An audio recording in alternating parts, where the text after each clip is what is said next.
I'm sure you've all heard the phrase, I can see the light at the end of the tunnel.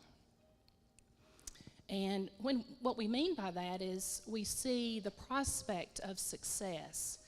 There's relief, escape after a difficult task or a difficult season.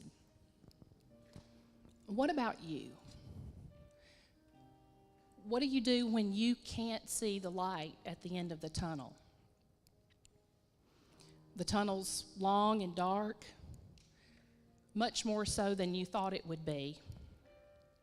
And you just keep thinking that you'll see the light around the next curve, but around the next curve, it's still dark. Some of you have stopped looking for the light at the end of the tunnel. You've adjusted to the darkness, and you're moving slowly. And some of you have just stopped looking altogether. You've given up seeing the light. You're just sitting and waiting. I know about looking for the light at the end of the tunnel. Last year, this time, Eric and I both lost our fathers suddenly within about 4 weeks of each other. It's been a long, hard year. And Friday, we're from the same small town, and we went down there Friday. We were going to clean the house and do the yard and all that kind of stuff. And it was a big day. Anna and I was at my father-in-law's house, and Anna and I worked in the house and cleaning, and Eric and Caleb were outside. And a few hours into our day, I looked at Anna and I said, I think I can see the light at the end of the tunnel. And she laughed and agreed, and several more times through the day, I said that to her. And as the day got later, I was physically exhausted and emotionally just drained. And I started thinking about all that still needed to be done, and all the estate affairs that had to be settled, and all the things we had to do to get the house ready to sell, and then all the same things that I had to do for my dad's house. And the 1-year anniversary of my dad's death is this coming Friday. And my mind went from, I think I can see the light at the end of the tunnel, to, is there a light at the end of this tunnel? It's been a long, dark tunnel. And I guess in a way I just said to the Lord, I need to see some light. And before I could take a breath, he said, Stacy, be the light. That wasn't what I really wanted to hear. I went to bed thinking about what that meant and what it meant for me. And the Lord reminded me of Matthew 5:16. Let your light so shine before men that they may see your good works and glorify your Father which is in heaven. Brother Mike already mentioned, Jesus is the light of the world. It's his light that we shine, kind of like the sun. We see the sun during the day, and at night we have the glow of the moon.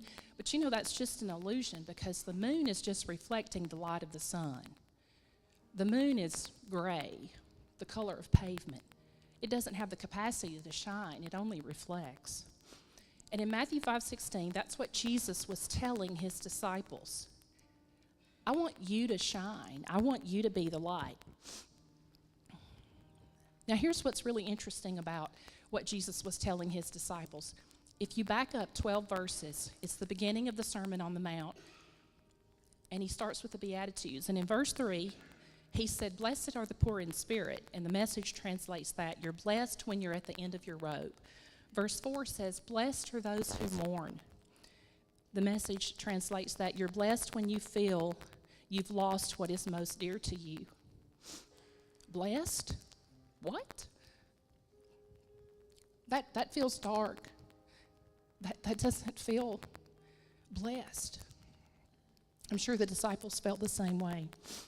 But Jesus was telling his disciples, you are blessed when you're poor in spirit and when you're mourning. And then just 12 verses later, he says, be the light. He's saying the same thing to you today. Having trouble seeing the light at the end of your tunnel? Giving up looking for the light altogether? Guess what? Darkness is a great place to be the light. We live in a dark world that needs the light of Christ. Here's what I think the Lord was saying to me Friday when he spoke to my heart, and what I think he wants me to say to you today. Stop looking for the light and stop complaining about the dark. Be the light.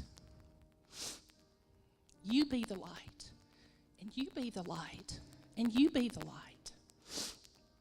I was at a conference last fall, and I heard Esther Burroughs speak, and I'll never forget one thing she said. She said, if you want to change the world, you have to change your world first.